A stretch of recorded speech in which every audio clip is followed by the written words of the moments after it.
親愛嘅天父，我哋以彼得前書第1章嘅經文嚟到你嘅面前默想祈禱，求聖靈開啟我哋心靈裏邊嘅眼睛，使我哋能夠明白並且能夠遵行當中嘅道理。彼得前書第1章主要記述使徒彼得，佢寫信俾分散喺亞細亞，即係今天土耳其一帶地方嘅信徒，係佢臨終前、臨殉道之前2封信嘅第1封。喺呢度，我哋首先思想一下，使徒彼得佢係喺乜嘢情況之下寫呢封信嘅呢？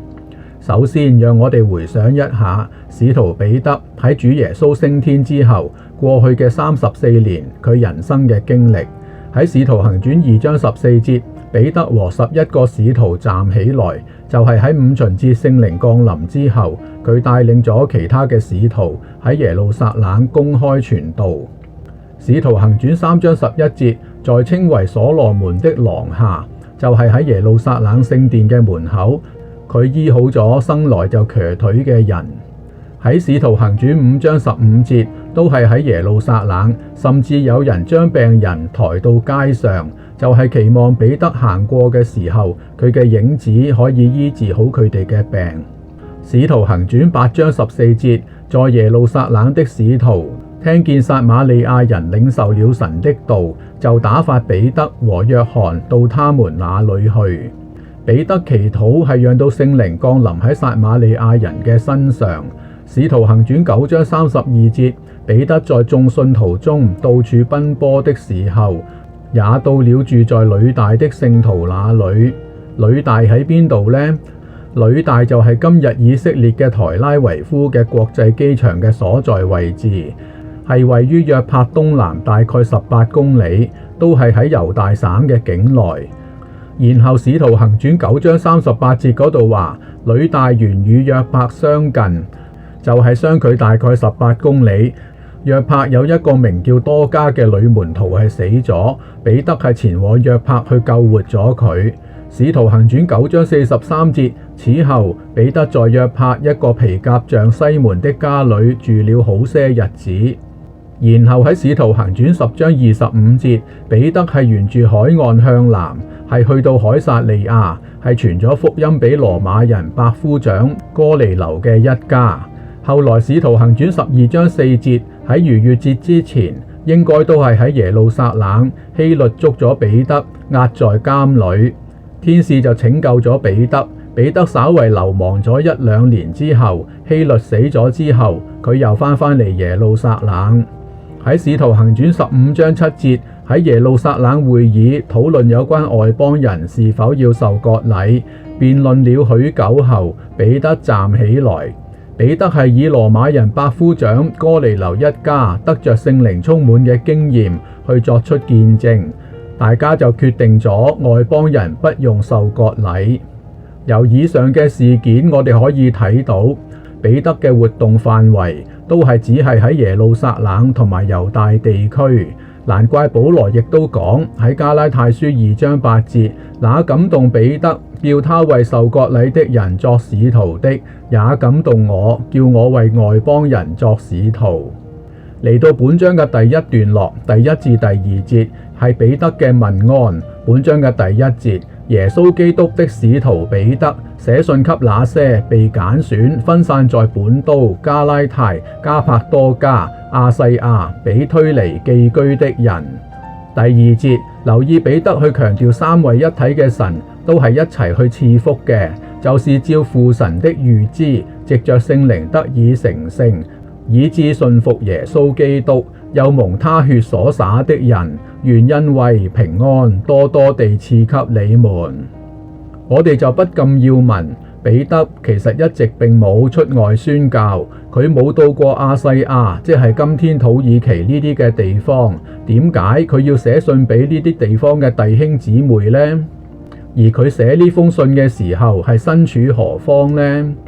佢寫信嘅時候又係喺乜嘢處境之中呢？首先喺上邊本章嘅第1節提及分散在本都、加拉太、加帕多家、亞細亞、比推尼寄居的人，呢啲嘅人應該係與使徒彼得相關嘅，好可能係佢喺耶路撒冷教會嘅會友。現在係分散咗喺今天土耳其一帶嘅地方。咁而彼得佢又喺邊度呢？喺本書彼得前書5章13節結束嘅時候，彼得提及在巴比倫與你們同蒙揀選的教會向你們問安。一般嘅學者認為彼得當時係身處羅馬，但係佢因為不願意透露羅馬呢個敏感嘅名稱，所以用巴比倫呢個名稱去隱藏自己。再加上後來再過幾年，彼得係喺羅馬殉道嘅，所以順理成章，學者認為佢正係身處羅馬。呢個係其中一個可能性。另一個可能就係正如佢自己所提及嘅，佢實在係喺幼發拉底河嘅巴比倫呢個地方。根據歷史記載，當時嘅巴比倫亦都有不少猶太人喺嗰度居住嘅。但係其實無論係喺羅馬或者喺巴比倫，首先要問一個問題：點解佢哋要離開耶路撒冷，分散在外呢？學者們相信當時係主後64年。我哋查考歷史就知道，當年發生咗羅馬城嘅大火，係燒咗整整一個星期，係一發不可收拾。羅馬尼祿王將引發羅馬城大火嘅罪名強加喺基督徒嘅身上，並且展開追捕，施以最劇烈痛苦嘅刑罰。耶路撒冷係基督教嘅發源地，已經係此地不宜久留。況且佢哋想起主耶穌喺馬太福音24章所講，喺馬太福音24章2節，耶穌回應他們說：你們不是看見這一切嗎？我實在告訴你們，這裏將沒有一塊石頭會留在另一塊石頭上，而不被拆毀的。佢哋深感呢件事發生嘅日子近了，不敢怠慢，大都選擇離開耶路撒冷，分散在外。由於呢一個背景，其實彼得喺羅馬嘅機會其實係不高嘅。喺本書嘅第5章係提及咗2個人物，可以俾我哋更多嘅線索。喺後邊彼得前書5章12節，我簡單地寫了這信，託我看為忠心的弟兄西拉交給你們。呢度提及帶呢封信嘅人係西拉。西拉係邊個呢？我哋仍然記得佢係耶路撒冷教會嘅一位領袖。喺使徒行傳15章22節，當開完耶路撒冷會議之後，西拉佢係其中一位同保羅、巴拿巴被派去安提阿去宣告會議結果嘅人。喺使徒行傳15章40節，保羅同巴拿巴係意見不合，保羅就選擇咗與西拉同行。喺使徒行傳16章25節，保羅喺腓立比係同西拉一齊坐監嘅。後來保羅喺哥林多寫帖撒羅尼迦前後書，信上西拉都有記名。保羅又去到以弗所，之後又再到腓立比寫咗哥林多後書，喺1章19節顯示，同樣信上都有西拉一齊嘅。然後保羅寫羅馬書，同埋佢喺羅馬坐監嘅整個過程，西拉就再冇同佢一齊啦。證明咗乜嘢呢？證明西拉佢應該並不在羅馬。咁樣同樣彼得都應該唔喺羅馬，否則西拉並唔能夠為佢送信。另一個可以俾我哋提示嘅人物就係彼得前書5章13節，我兒子馬可也向你們問安。馬可佢應該都係唔喺羅馬，因為稍後保羅寫嘅書信喺提摩太後書4章11節佢話，只有路加在我這裏，你來的時候把馬可帶來。當時保羅正就係第2次喺羅馬坐監，佢要求提摩太將馬可帶來。咁樣提摩太喺邊度呢？佢係喺以弗所，所以馬可佢應該都係唔喺羅馬。其實彼得佢身在羅馬嘅機會應該係不高嘅，佢喺巴比倫或者喺以弗所都有可能，因為2個地方都係喺小亞細亞呢邊嘅大陸，係就近土耳其嘅東邊或者西邊。以弗所係喺西邊，巴比倫係喺東邊。無論從哪一邊開始，西拉都係採取一條循環嘅路線去送信。呢封信係教會開始遭受迫害嘅時候，彼得向分散咗嘅信徒作出鼓勵，同埋加強佢哋嘅信心與盼望嘅一封信。本章嘅第二段落第3至12節，彼得鼓勵信徒維持盼望。本章嘅第3節，願頌讚歸於我們主耶穌基督的父神，他曾照自己的大憐憫，藉着耶穌基督從死人中復活，重生了我們，使我們有活的盼望。主耶穌嘅復活係確實嘅，我哋重生嘅經歷亦都係無可置疑嘅，所以我哋係唔能夠失去盼望。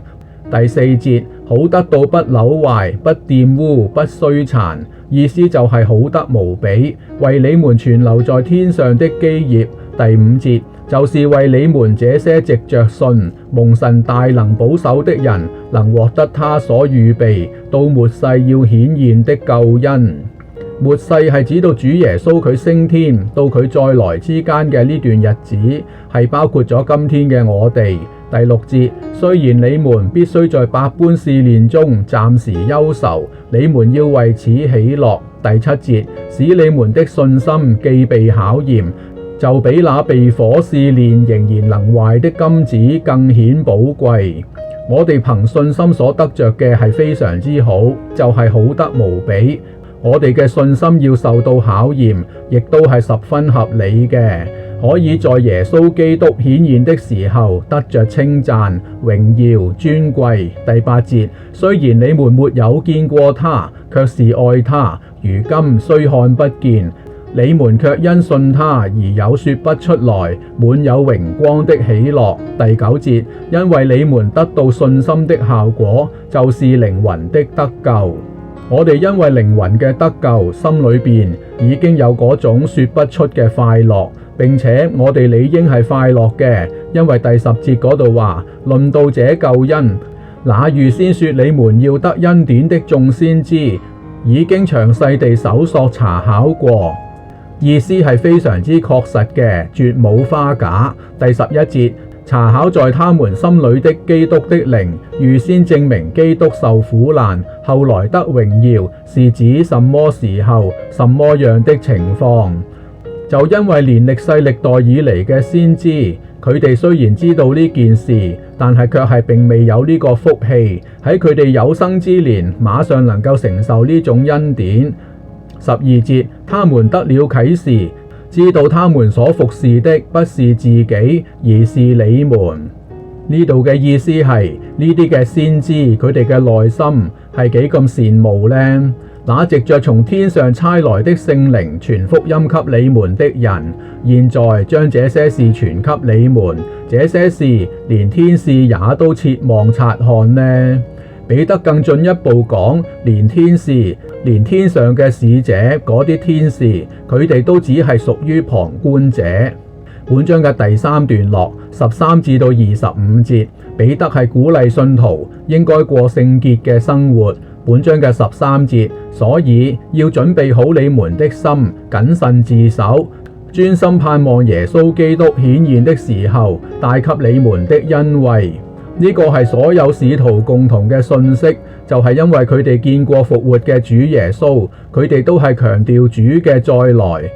既然我哋係正在等候一位聖潔嘅主。14節，作為信服的兒女，就不要效法從前蒙昧無知的時候那放縱私欲的樣子。15節，但那召你們的既是聖潔，你們在一切所行的事上也要聖潔。16節，因為經上記着，你們要成為聖，因為我是神聖的。呢度彼得嘅意思係，如果我哋並唔聖潔，等到主耶穌嘅日子就係羞愧嘅日子。17節，既然你們稱那不偏待人、按各人行為審判人的主為父，就當存敬畏的心，到你們在世寄居的日子，就係切勿喺生活中忘記呢位又真又活嘅神，並且我哋係重價買回來嘅。18節，你們知道，你們得以從你們祖先傳下來虛妄的行為中救贖出來，不是靠着會朽壞的金銀等物， 19節，而是憑着基督的寶血，如同無瑕疵、無玷污的羔羊的血。20節，基督是神在創世以前所預知，而在這末世才為你們顯現的。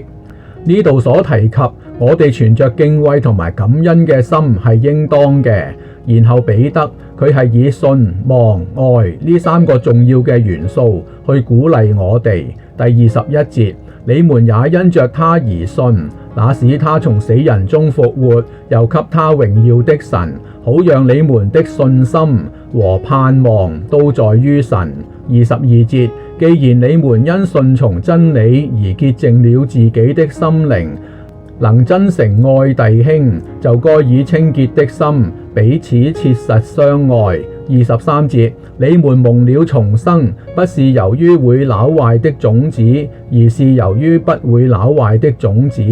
是藉着神永活長存的道，就係聖經嘅真理。24節，因為凡血肉之軀的盡都如草，就係包括咗嗰啲迫害我哋嘅人，他的一切榮美像草上的花，草必枯乾，花必凋謝。25節，唯有主的道，就係聖經嘅說話，永遠長存，這話就是傳給你們的福音。彼得嘅教導非常簡單直接，就係按照聖經嘅真理，有受苦嘅心志，活出信心，彼此切實相愛，同埋活出盼望，並且保持自己過聖潔嘅生活狀態，與主耶穌嘅聖潔係相配合嘅，亦都係今天對我哋嚟講所必須要達到嘅。默想祈禱，奉我哋嘅救主耶穌基督得勝嘅名字而求，阿門。